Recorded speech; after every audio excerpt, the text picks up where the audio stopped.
মূলত কিছুদিন ধরে হয়ে যাওয়া ঘটনা নিয়ে আমাদের এই প্রেস কনফারেন্স।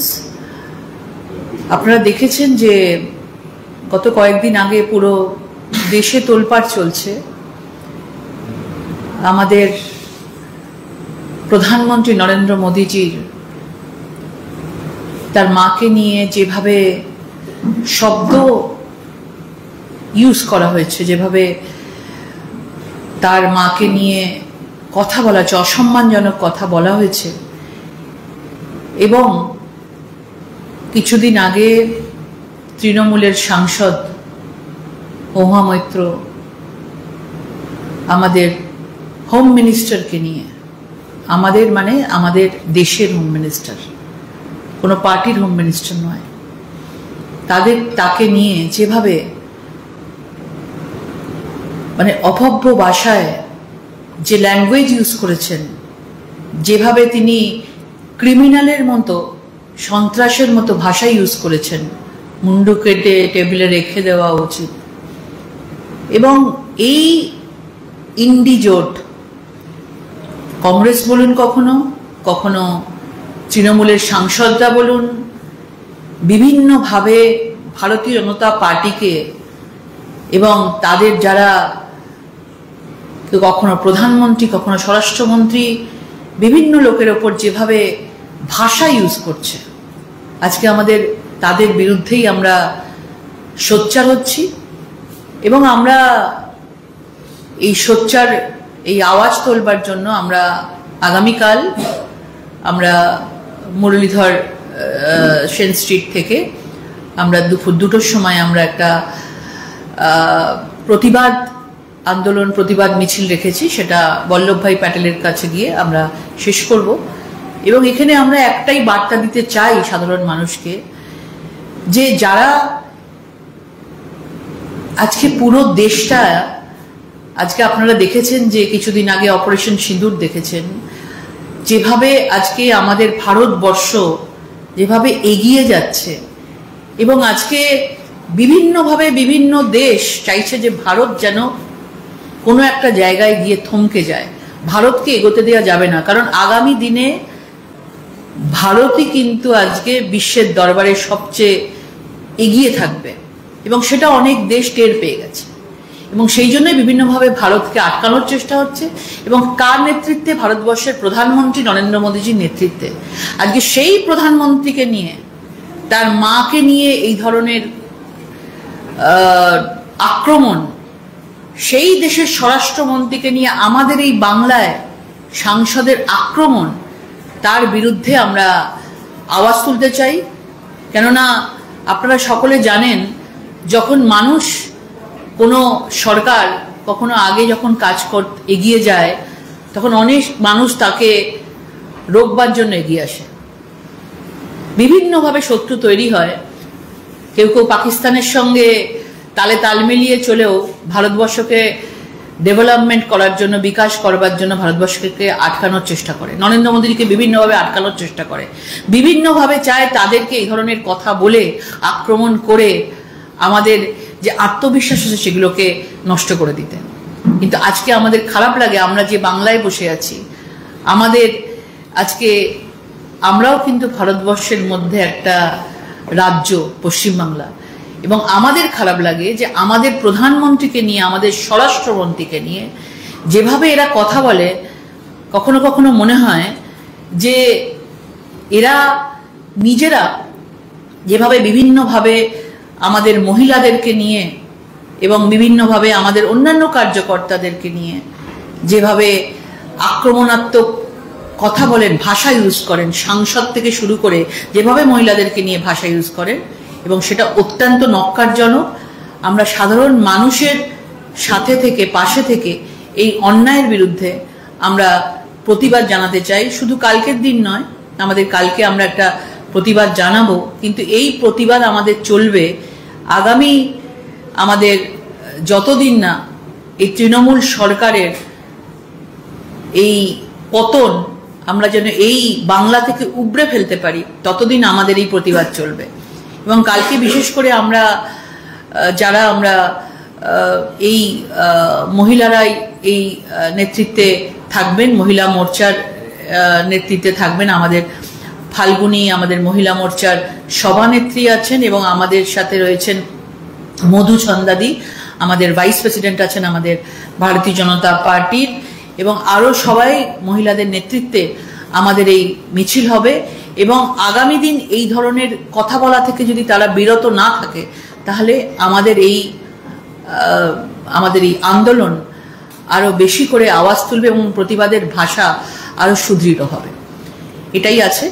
আপনাদের যদি কিছু বলার থাকে। একাধিক থানায় তো অভিযোগও দায়ের হয়েছে, আমরা দেখছি ভিন রাজ্যেও হয়েছে, ছত্তিশগড়েও অভিযোগ দায়ের করেছেন বিজেপি নেতা, কোতোয়ালি থানায় হয়েছে। বঙ্গ বিজেপির তরফ থেকে কি থানায় থানায় অভিযোগ জানানো? এরপরে আমাদের প্রত্যেকটা জায়গায় জায়গায় থানায় থানায় অভিযোগ জানানো হবে এবং আগামী দিনে যাতে এই ধরনের কাজ আর কেউ করার সাহস না পায়, আমরা সেই জন্য সব ব্যবস্থা আমরা করব। ইস্যুতে ঢুকে যাই এবার। কি বলে না তাকে রাজ্য নেতৃত্ব থাকবে না, মহিলারা কল করে, মহিলা মোর্চা কল করছে, রাজ্য নেতৃত্বে সবাই থাকছে। রাজ্য নেতৃত্বের বিশেষ করে মহিলারা এই মিছিলের নেতৃত্বে থাকবেন। মহুয়া মৈত্র আর কল্যাণ বন্দ্যোপাধ্যায় বেশ কিছুদিন ধরে কাজিয়া চলছে, আমরা দেখছি। সেই ইস্যুকে আরো আজকে কল্যাণ বন্দ্যোপাধ্যায় যে কথা বলছেন যে দিদি অভিষেকের কাছে ফিল্টার হয়ে অনেক কথা যায়, দিদি এবং অভিষেক বন্দ্যোপাধ্যায়ের কাছে ফিল্টার হয়ে অনেক কথা যায়, সব কথা যায় না। সংসদে আমাকে হুমকি দেওয়া বলে দলের মহিলা সাংসদেরা চুপ করে থাকেন। সেই মহুয়া মৈত্রকে উল্লেখ করেই এই কথা বলতে চেয়েছেন কল্যাণ। সেটা ওদের পার্টির বিষয়, কিন্তু যদি আপনি বিগত কয়েক বছরে দেখেন, ওরা কল্যাণ বন্দ্যোপাধ্যায় আমাদের মতো মহিলা সাংসদদের বা অন্য কোনো মহিলাদেরকেও কিন্তু আক্রমণ করতে ছাড়েননি। এদের মহিলা সংসদ বলুন আর পুরুষ সংসদ বলুন, তাদের মধ্যে কোনো রকম বিভেদ নেই। তারা একে অপরকে কখনো সারাক্ষণ কোনো একটা নিজেদের উইকনেস দেখিয়ে, সফটনেস দেখিয়ে একে অপরকে আক্রমণ করে চলেছে। এটা তাদের নিজেদের দলের ব্যক্তিগত বিষয়। ভুয়ো ভোটার ধরতে কমিশনের লক্ষ্য 100টা বিধানসভা কেন্দ্র, যেগুলি মূলত দেখা যাচ্ছে যে রাজ্যের সীমান্তবর্তী জেলাগুলো, এবং সে কোচবিহার, জলপাইগুড়ি, মালদা, উত্তর দিনাজপুর থেকে শুরু করে এদিকে নদিয়া, 24 পরগনা, বিভিন্ন জায়গা থেকে ভুয়ো ভোটার সামনে আসছে এবং সীমান্ত এলাকায় ভয়ঙ্কর ভাবে এই চিত্র সামনে আসছে। 100টা বিধানসভা কেন্দ্র টার্গেট করছে কমিশন। কারণ বিশেষ করে বর্ডার এলাকা থেকে বিভিন্নভাবে ওপার বাংলা থেকে বিভিন্ন রোহিঙ্গারা তারা এখানে ঢুকে বসবাস করছে এবং তাদের বহাল তবিয়েতে প্রধানমন্ত্রী আবাস যোজনা জাল ভোটার আইডি কার্ড দিয়ে তাদেরকে প্রধানমন্ত্রী আবাস যোজনার বাড়িও পাইয়ে দেওয়া হয়েছে। তাদের সুন্দর করে বাড়ি তৈরি করে দেওয়া হয়েছে শুধুমাত্র ভোট দেওয়ার জন্য। তারা ভোট দেবে এখানে এবং তারা এখানে কোনোভাবে তারা নাগরিক নেই, এবং সেই জন্য নির্বাচন কমিশনকে ধন্যবাদ জানাবো, তারা যেন সীমান্তবর্তী এলাকাকে বেশি নজর দেয় এবং তারপরে বাকি যে বিধানসভাগুলো আছে সেগুলোতেও পরবর্তীকালে নজর করা হবে।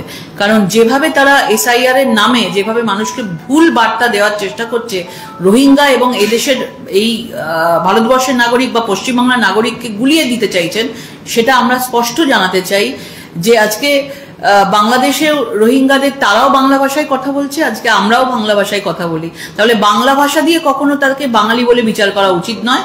কারণ যারা এদেশের নাগরিক রয়েছেন, যারা পশ্চিমবঙ্গের নাগরিক রয়েছেন, তারাই কিন্তু ভোটাধিকার ক্ষমতা, তাদের সংবিধান অনুসারে তাদের ভোটাধিকার ক্ষমতা থাকে, বাকিদের থাকে না। সুতরাং এই ধরনের ন্যারেটিভ সেট করে নিজেদের ভোট আদায় করে নেওয়া, crore crore vote, extra vote আদায় করে নেওয়া, এটা মনে হয় এবারের ভোটে অন্তত মমতা বন্দ্যোপাধ্যায় পারবেন না। অযোগ্যদের তালিকা সামনে আসতেই তৃণমূলের ছোট বড় আত্মীয়া রথী মহারথী একের পর এক নাম সামনে আসছে। জেলা সভাপতি থেকে শুরু করে কাউন্সিলর এবং তাদের ঘনিষ্ঠ বিধানসভা যিনি চিফ হুইপ তৃণমূলের, তার পুত্রবধূর নামই আছে।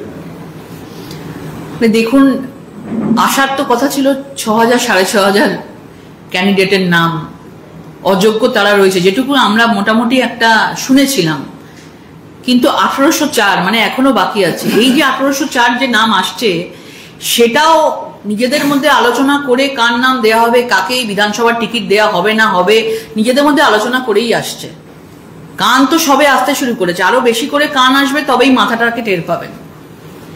এবং এখানে আজকে তার মানে আজকে এই নাম দিয়ে স্বীকার করে নিল যে এতদিন ধরে অযোগ্যদের লিস্ট তাদের কাছে ছিল, এবং আজকে যদি সেটা আগে বার করে দিত তাহলে এই 26,000 যারা যোগ্যরা রয়েছেন, যোগ্য অযোগ্য মিলিয়ে তাদের মধ্যে যারা যোগ্যরা রয়েছেন তাদের এরকম ফ্যাসাদে পড়তে হতো না।